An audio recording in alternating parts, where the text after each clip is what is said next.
So hello and welcome. Today it's a bit different. I'm in the garage and that's because I'm not allowed to actually drive. Well, that's a lie. I am allowed, but I have to keep driving to a minimum. So my doctor told me because I've got a slip disc. But that's not what you came here for. A couple of days ago, DS basically dropped a new concept called the SM Tribute. And as its name suggests, it's a tribute to the Citroën SM of 1970. Now, I don't know about you, but I actually think it looks rather good. I do like it. I think it's got a nice shape. It looks very aerodynamic, just like the SM was. And it also has some nice, subtle and not so subtle nods to the SM, which I actually think is rather interesting. Of course, it's a modern car, so it's got modern-ish styling and it's got clamshell doors because it's a concept car. And all concept cars have clamshell doors. It's got some other modern things, like got that flashy, gimmicky front lighting up with a DS symbol. But we'll talk about the bad stuff a bit later on. First off, the good things. I do like the way that that front wing, is very much a Robert Opron sort of curve. It's very similar to what you see on both the SM and the CX. So top marks for that. I also like the rear window of the car. Seems to be more or less in the exact same shape of the original SM. I do wish that the SM's original pentagonal window was also emphasized in this car. It does have a pentagonal window, but it's black and it's lost amid the black trim of the car on the outside. So while we're talking on the outside, I do like the way the wheel is covered, the rear wheel. Yet it's got that little orifice above. It's the continuation of the wheel arch and a little bit of the wheel pokes out. That looks really good.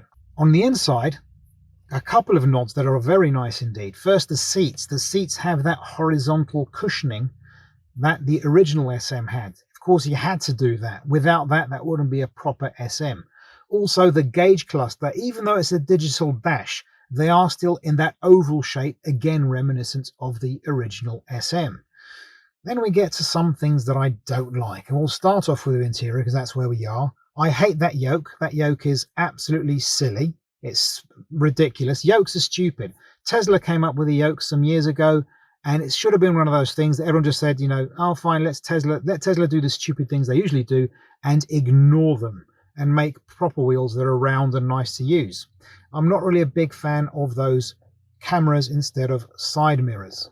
If that vehicle were to go into production, you could bet your bottom dollar that Carlos Tavares would not approve it because it would be too expensive. And of course, Stellantis these days is all about cutting costs, not delivering quality to the customer, as I've already established in previous videos.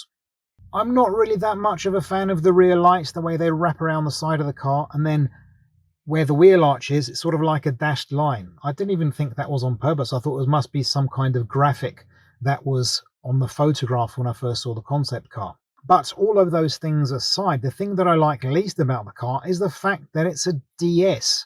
It has no business being a DS. The SM was a Citroën. It's one of Citroën's crown jewels. To call it a DS it's blibbing heresy in my humble opinion. That's the part I don't like. At the front, even though they maintained the SM's lights, there's a sloping glass cover over the lights, reminiscent of the original SM.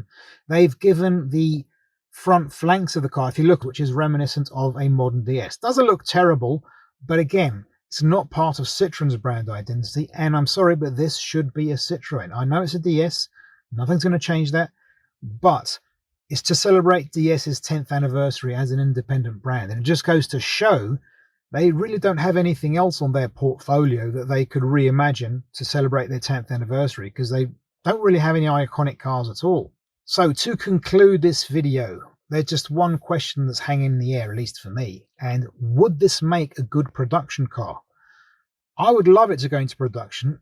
Even if it was a DS, I'd have to suck it up. But at least, further down the line, if, for example, DS was made defunct as a brand, maybe they could relaunch it as a Citroën.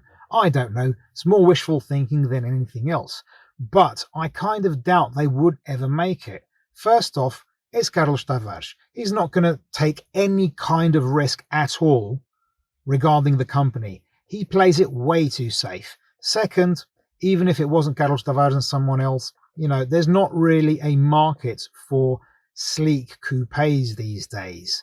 Feel free to disagree in the comments below. And while I'm talking about comments, please leave a comment. Let's start a discussion. What do you think of this car? Do you like it? Do you think it's abominable and horrible and should be sent to hell?